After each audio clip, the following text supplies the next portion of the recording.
कृष्णा। कैसे हैं आप लोग? कैसे हैं घर में सब? ज़रूर बताइएगा। ये मेरी सीक्रेट डायरी है। नहीं नहीं, मैं इस सीक्रेट डायरी में कुछ सीक्रेट नहीं लिखती हूँ। पता नहीं, ठाकुर जी ने शायद मेरे अंदर कुछ सीक्रेट दिया ही नहीं है। मैं बहुत खुली किताब हूँ, जो होती हूँ सबके सामने होती हूँ। कुछ छुपाने जैसा मेरे अंदर कभी रहा नहीं। सीक्रेट डायरी मतलब इसके अंदर मैं जब बहुत मूड में होती हूँ, बहुत अंदर से खुश होती हूँ, या जब मेरा बहुत अच्छा मन होता है, तब ना मैं इसके अंदर अपनी शायरियाँ लिखती हूँ। मुझे लिखने का बहुत शौक़ है। कभी फुर्सत हो तो आना, ज़रूर सुनाऊंगी। चलिए, मैं आज ये डायरी क्यों लेकर बैठी हूँ। मैं आज एक छोटी सी बात सोच रही थी। मैंने अपनी डायरी खोली और मैं बहुत पुराने टाइम से लिखती आ रही हूँ, कॉलेज टाइम से, शायद उससे पहले। मैं आज जब इसको खोल रही थी तो मैंने अपने मन के अंदर एक बात सोची, वक्त कैसे बदल जाता है। जब हम छोटे होते हैं, हम क्या क्या बातें अपने मन के अंदर सोचते हैं, इमेजिन करते हैं। ज़िंदगी ऐसी होगी, हम सफ़र ऐसे होंगे, ससुराल ऐसा होगा। हमारे टाइम में एक मूवी आई थी, हम साथ साथ हैं। हर लड़की यही सपना सजाती थी कि उसको ऐसा ही परिवार मिलने वाला है। ससुराल का रंग रूप एक लड़की की नज़र में बहुत अलग होता है। उसे लगता है एक माँ का आंचल छूटेगा तो दूसरे माँ का दामन मिल जाएगा। एक पिता का हाथ सिर से हटेगा तो दूसरे पिता का साया मिल जाएगा। भाई हटेंगे तो देवर के रूप में एक सहारा मिल जाएगा। और पति, वो तो हमारी पूरी दुनिया होगा, जो हमें समझेगा, जानेगा, पहचानेगा। जो बात शायद हम अपने माँ बाप को ना कह पाए, अपनी दोस्त, अपनी सहेलियों को ना बता पाए, वो बातें हम उनसे कर पाएंगे। उनके सामने हम वो होंगे जो हम हैं, अच्छे, बुरे, सही, गलत। वो हमें हर रूप, हर रंग में बस अपना बना लेगा। वो ऐसा इंसान होगा जो पूरी दुनिया में सिर्फ मेरा होगा, जिस पर मेरा अधिकार होगा, जिस पर मेरा एक राज होगा, और उस पर मेरा अधिकार इतना ज़्यादा होगा कि वो मेरी ही पर्सनल प्रॉपर्टी होगा। ये अनुभव कुछ ऐसा है जैसे हम अपने खुद के स्वयं के घर में रह रहे हों और नाज से बताएं ये मेरा घर है, मैं इस घर की मालकिन हूँ। बस उसी तरह से उनके ऊपर भी मेरा ऐसा ही अधिकार होगा, जिसको बोलते समय मुझे गर्व होगा, बताते समय चेहरे पे मुस्कान होगी और दिल में एक अलग ही अनुभव होगा। पर वक्त के साथ जब हमारे सामने हकीकत आने लगती है, लोगों के चेहरे आने लगते हैं, तो हमें पता चलता है कि हमारा देखा हुआ सपना सच में सपना था, जो रात की गहराई में तो देखा गया लेकिन उसमें सच कुछ भी नहीं था। वो रात की काली सन्नाटे वाली उस रात की गहराई में ऐसा डूब गया कि उसमें कुछ भी उजाला था ही नहीं। बात बहुत गहरी कह रही हूँ, शायद इसलिए क्योंकि अभी अभी अपनी सीक्रेट डायरी पढ़ के चुकी हूँ, पर बात अंदर से महसूस करके कह रही हूँ। जब भी कोई औरत अपने पति से परेशान होती है, उससे अच्छा व्यवहार नहीं पाती है, हर समय उससे तिरस्कृत होती है, डांट खाती है, गालियाँ खाती है, बुरे बातें सुनती है, बुरे वचन सुनती है, तब उसके अंदर कुछ मर जाता है, तब उसके अंदर कुछ ख़त्म हो जाता है। वो बच्ची ख़त्म हो जाती है, वो लड़की ख़त्म हो जाती है जो बहुत सारे सपने सजा कर आई थी, जो बहुत सारे रंगों को अपने साथ अपने आंचल में बांध कर ले आई थी। वो ख़त्म हो जाती है और ये एक तरह की आत्महत्या है जो हर औरत इस फेज़ में आकर कर लेती है। शरीर ज़िंदा रहता है, चल रहा होता है, हाथों से काम हो रहे होते हैं, ज़बान से बातें हो रही होती हैं, पर अंदर वो लड़की मर चुकी होती है। 99.9% औरतों का यही हाल है ना? ज़रूर बताना। पर मैं हर बार यही कोशिश करती हूँ कि किसी ना किसी तरीके से आपके इस दर्द को, आपके इस गम को ख़त्म कर दूँ। आज भी मेरा प्रयास यही है। और मैं कौन हूँ जो ये सब कर रही हूँ? मैं आपके एस्ट्रोलॉजर हूँ, वास्तुशास्त्री हूँ, चेहरा भी पढ़ती हूँ, आवाज़ भी पढ़ती हूँ और हाथों की लकीरें भी पढ़ लेती हूँ। आपकी सारथी हूँ, इसलिए आपको जीवन का सार बताने चली आती हूँ। मेरे पास एक शक्ति है, मेरे पास एक ज्ञान है, एक हुनर है, जिससे मैं ये जान सकती हूँ कि ऐसा आपके साथ क्यों होता है।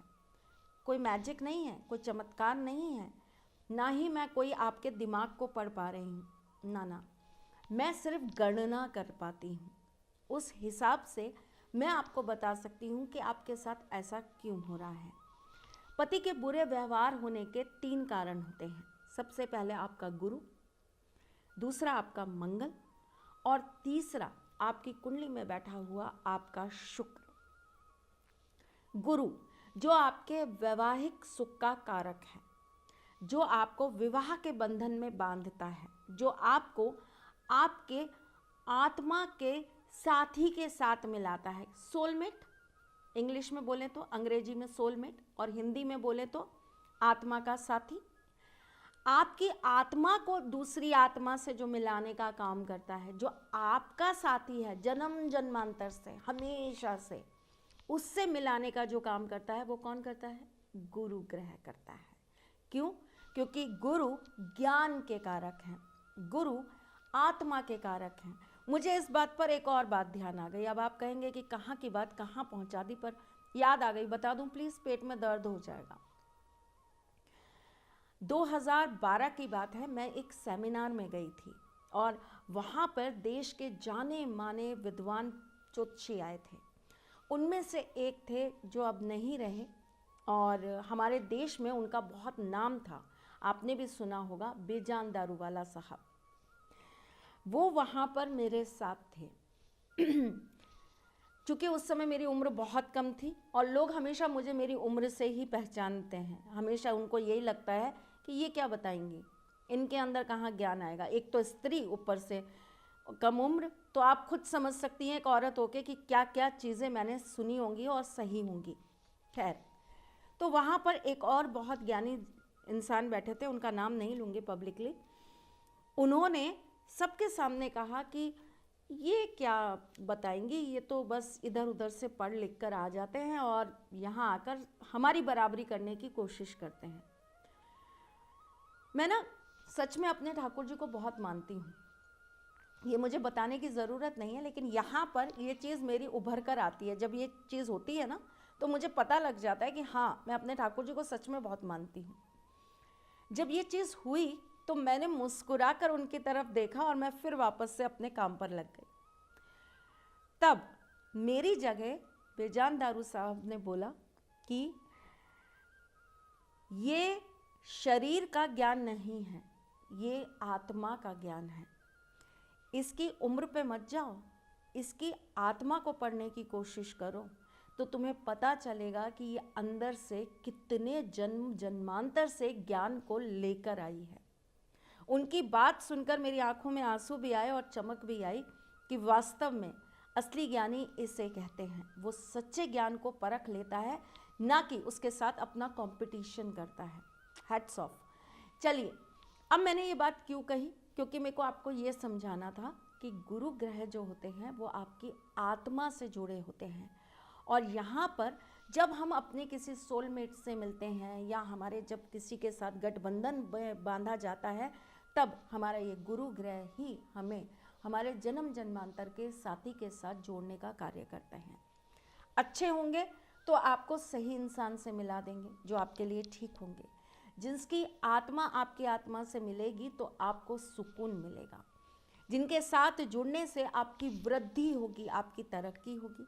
अगर अच्छे नहीं होंगे तो ये आपको किसी ऐसी आत्मा के साथ मिलाएंगे, ऐसे इंसान के साथ मिलाएंगे जिसके साथ आप हमेशा दुखी, परेशान या तकलीफ में रहेंगे। दूसरा ग्रह मंगल। हर स्त्री की कुंडली के अंदर मंगल उनके वैवाहिक सुख को देने का कार्य करता है। जैसे कि पुरुष की कुंडली में शुक्र करता है, स्त्री की कुंडली में मंगल करता है। मंगल से आत्मविश्वास आता है। मंगल आपके वैवाहिक सुखों को प्रदान करने का कार्य करता है। मंगल अच्छा नहीं होगा तो हमेशा आपके विवाह में दिक्कतें, परेशानियां और उलझनें बनी रहेंगी। इसी प्रकार शुक्र ग्रह, जो कि लव का, केयर का, फीलिंग्स का ग्रह है, जो रोमांस का ग्रह है, अगर ये अच्छा नहीं होगा तो आपको हमेशा पति के द्वारा तिरस्कृत किया जाएगा। पति आपका कभी भी सम्मान नहीं करेंगे, आपसे प्यार नहीं करेंगे, काम अपने सारे आपसे कराएंगे, लेकिन आपको वो स्तर नहीं देंगे जो देना चाहिए। अब आपको आया समझ में मैं आपको क्या समझाना चाह रही थी? आया हो तो ज़रूर बताना। चलिए अब आते हैं घुमा फिराकर आज के उपाय पर, वो उपाय जिसको करने से पति मानेंगे आपकी हर बात। तो क्या करना है आपको? जैसे मैंने आपको बताया 3 ग्रह ये ठीक हो जाएंगे, ये आपके साथ चलने लगेंगे तो आपको आपके पति से प्यार, सम्मान और बहुत कुछ प्राप्त हो जाएगा। तो मेरा ये उपाय ऐसे चालू होता है, इसे आपको इस तरह करना है। मैं आपको बता देती हूँ क्या। ये आप करेंगे शनिवार के दिन से। आपको पीरियड्स में ये काम नहीं करना और पीरियड्स के 5 दिन के बाद आपको ये कार्य प्रारंभ करना है, जो भी शनिवार आए, कृष्ण पक्ष हो, शुक्ल पक्ष हो, कोई दिक्कत नहीं। कब करेंगे? शाम के वक्त करेंगे। शाम को एक लाल रंग की साड़ी या सूट या चुन्नी ले लीजिएगा, सिर पे ढक लीजिएगा और उसके बाद आप अपने मंदिर में एक घी का दीपक जला दीजिएगा। आपको हनुमान चालीसा का पाठ करना है। अब कहेंगी स्त्रियां कैसे हनुमान चालीसा का पाठ करेंगी? कर सकती हैं भाई, ज़रूर करिएगा। हनुमान चालीसा का पाठ करिएगा और उसके बाद 11 बार बोलिएगा श्री राम श्री राम श्री राम, और अपने मन की बात आपको हनुमान जी से कह देनी है। हनुमान बाबा से विनती करनी है कि वो आपके पति को बुद्धि प्रदान करें, उन्हें सद्बुद्धि दें और वो आपसे अच्छी से व्यवहार करें। ये कार्य आपको शनिवार को करना है। उसके बाद आपको जो मंगलवार आएगा उस दिन एक रोटी बना लेनी है। रोटी के ऊपर आपको घी से लिख देना है रम, र के ऊपर अंग की मात्रा रम। उस रोटी के ऊपर आपको थोड़ा सा चीनी डालकर प्रभु को भोग लगा देना है और उसके बाद आपको वहीं पर एक घी का दीपक प्रज्वलित करना है। एक कटोरी के अंदर आपको सिंदूर रख लेना है। कौन सा सिंदूर रखेंगी? जो हनुमान जी को चढ़ता है, पीले रंग का, ऑरेंज कलर का। एक कटोरी में वो सिंदूर रख लेंगे। आपको वहीं पर बैठकर 11 बार वापस से श्री राम का जाप करना है। उसके बाद आप ये रोटी ले जाकर गाय को खिला देंगे, ठीक। और ये जो सिंदूर है इसका एक तिलक कैसे भी कर आपको अपने पति के सिर पर लगा देना है। अब बहुत सारी मेरी बच्चियां ऐसी हैं जिनके पति साथ नहीं हैं, उनसे दूर रहते हैं, लगवाएंगे ही नहीं, मानेंगे ही नहीं। क्या करती रहती हो तुम ये सब फालतू की चीज़ें, यूट्यूब पे देखती हो और ये सब करने चली जाती हो। कोई बात नहीं, मत परेशान होना, उनकी फ़ोटो लेना, उस पर लगा देना। चलिए अब आपको क्या करना है? अब तीसरा सबसे बड़ा उपाय जो आपको करना है, आपको गुरुवार के दिन अपने पति की एक छोटी पासपोर्ट साइज फ़ोटो ले लेनी है। शमी के कुछ पत्ते ले लेने हैं। शमी के बहुत छोटे छोटे पत्ते होते हैं, तो आपको कुछ पत्ते ले लेने हैं, 5, 10, 15, कुछ भी जो आपको समझ में आए। उनकी फ़ोटो के पीछे थोड़ा सा शहद लगा दीजिए और उसके ऊपर शमी के पत्ते चिपका दीजिए। इस फोटो को लाल कपड़े में बांध दीजिए और बांधने के बाद इसे आप अपने यूज़ करे हुए बिना धुले कपड़े के साथ लपेट कर अपनी अलमारी में रख लीजिए। ये 3 काम करके देखिए, आपके जीवन में ऐसा परिवर्तन आएगा जो आपने सोचा नहीं होगा। पति आपकी सारी बात मानेंगे, लेकिन ध्यान रखिएगा ये एक के बाद एक होगा। ऐसा नहीं होगा कि मंगलवार का काम पहले कर लिया, शनिवार का बाद में कर लिया। जैसे बताया है वैसे ही करेंगे आप। चलिए जी, अब कुछ और टिप्स जो मैं आपको दे देती हूँ। बेडरूम के अंदर बहुत ज़्यादा नेगेटिविटी रहती है, तो हमेशा आप अपने पति का सिर दक्षिण की तरफ करके उन्हें सुलाना चालू कर दीजिए। पति के तकिए के नीचे एक छोटी सी पुड़िया सिंदूर की रखिए। सिंदूर कौन सा? लाल वाला, जो हम मांग में भरते हैं, रख दीजिए। अगले दिन सुबह उसे अपने मंदिर में रखिए, उसके अंदर एक गोमती चक्र डालिए और उससे अपनी मांग भरना चालू कर दीजिए। देखिएगा पति आपकी सारी बात सुनेंगे और मानेंगे भी। इस वीडियो का एक सेकंड पार्ट लाऊंगी, वैलेंटाइन स्पेशल। पति के इस अंग को छूकर बोल देना है आई लव यू। पति जिंदगी भर आपके प्यार को मानेंगे और आपकी गुलामी करेंगे। जल्दी आऊंगी, तब तक के लिए मुस्कुराते रहिएगा, रिश्तों में मजबूती बना के रखिएगा, अपने साथी के साथ में जुड़े रहिएगा, प्यार देते रहिएगा, प्यार लेते रहिएगा, ख्याल रखिएगा अपना और उनका जिनसे आप प्यार करते हैं। मैं जल्द आपसे मिलने आऊंगी, तब तक के लिए राधे कृष्ण। सारथी मां त्रिशला ज्योतिष के क्षेत्र में विश्व विख्यात नाम है। ज्योतिष शास्त्र में पीएचडी मां त्रिशला पिछले 22 वर्षों से ज्योतिष की सभी परंपरागत विधाओं के साथ साथ अनेक दुर्लभ गुण विधाओं जैसे परछाई एवं नव्स के अध्ययन से अपनी सटीक भविष्यवाणी और पूर्वानुमान के लिए विख्यात हैं।